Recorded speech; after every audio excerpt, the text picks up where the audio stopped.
How's it going, ladies and gentlemen? My name is Michael Thurville, photojournalist and sociologist here at VEDA World News. We're here with Richard Vega.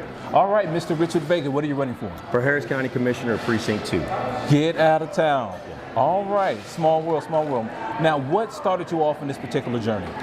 Well, there's just a lot of inconsistency within our county commissioner's court. They turned it into a clown court.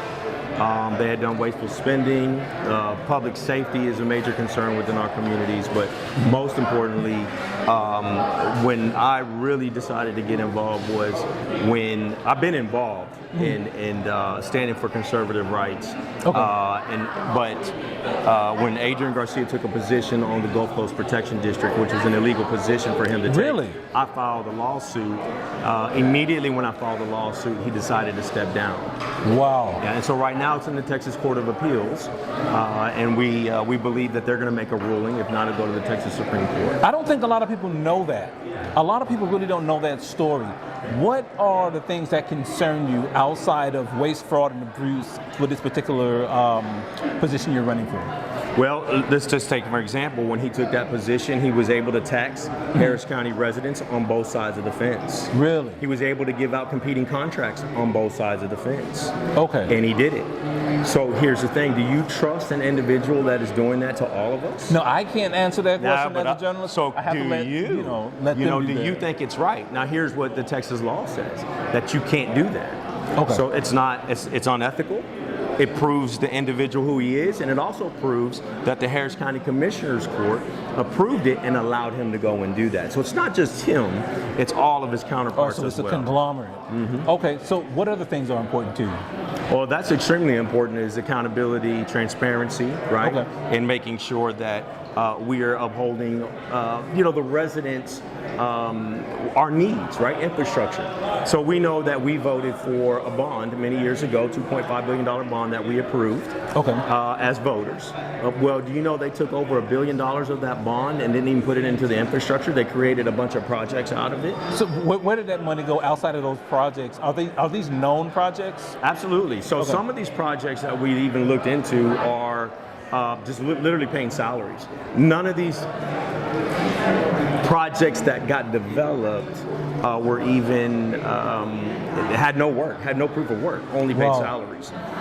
So that is a major issue for all of us, right? Okay. If we look at the other issues, like giving $500,000 to a gay pride softball team, right? Okay. That's a major issue. Now, Adrian's defense was that the state of Texas pulled that money, right? Pulled that money from them, and so he felt that we needed to give it to them, and that it would generate money into our communities, right? Here's what I would have to say to that. First off, at that time, Harris County commissioners, or Harris County in general, had our deficit of $200 million. $200 million deficit, and you're handing out $500,000. It's not our duty to go around and pick up whatever the state doesn't fund. Understood. Right?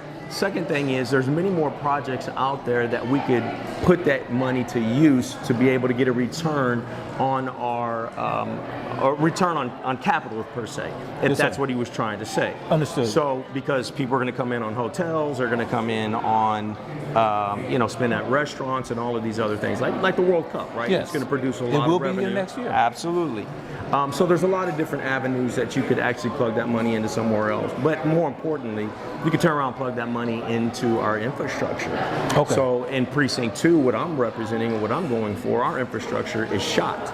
You got to remember, all the major 5 bayous flow right to Precinct 2 and dump out right into the. And it was funny that you mentioned the word bayous, because I worked exclusively for Harris County Flood Control District. Oh, wow. So we see a lot of these issues within the bayous and different things like that on a day-to-day basis. So thank you for making that a big cause for concern. Now, on the geopolitical front, just this morning, it was announced that the Trump administration executed an operation in Venezuela. What are your thoughts on that? Well, good for them. They finally got that president out of there. He's going to stand trial here in the United States. Okay. He's a terrorist, a drug smuggler. We know that. Venezuela is celebrating. In fact, you're going to have somebody that came out of Venezuela going to be here today. Really? And going to speak and talk about that, specifically leaving Venezuela and how it turned into a communist country, Okay. and what that individual's been tearing that country apart. Okay, so we're looking forward to hearing from this particular person. Yeah. It would be a Seriously. great interview for you. But overall, I'm glad. I'm happy now that Venezuela can get back on track into becoming the country that they need to be.